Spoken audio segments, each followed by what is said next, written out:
Welcome to the CFD weekly overview of the global financial markets. The euro was little changed against the dollar.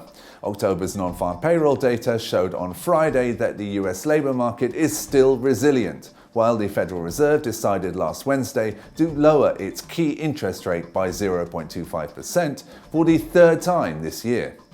However, the bank signaled it will pause its cycle of loose monetary policy until economic data indicates otherwise, which provided support for the dollar. The British pound was little changed, but remained subdued as the government and opposition in Parliament decided to go for a snap general election on December the 12th.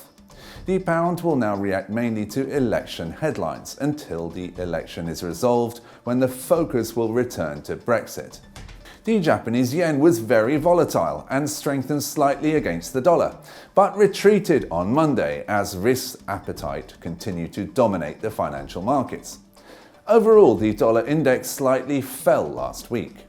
Last week, gold prices rose sharply after the Fed cut interest rates, which saw the dollar fall sharply against a basket of other currencies, making gold cheaper for foreign currency holders. US stock indices continue to climb amid positive sentiment, with the Dow Jones, Nasdaq and S&P 500 or USA 500 all reaching fresh all-time highs.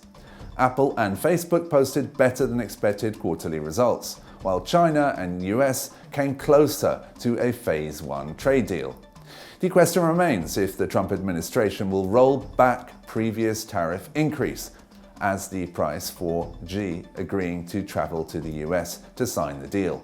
Crude oil prices rose last week on positive economic data from the US and Europe and hopes for a Washington-Beijing trade deal. On Monday, Saudi Arabia launched what could be the world's largest IPO, with the sale of 5% of its state-owned oil producer, Saudi Aramco, with a likely valuation of $1.5 trillion. In other news, US shale oil has seen a continuous slowdown in production growth since late 2018, although US production remains at record levels. You've been watching the CFD Weekly overview of the global financial markets.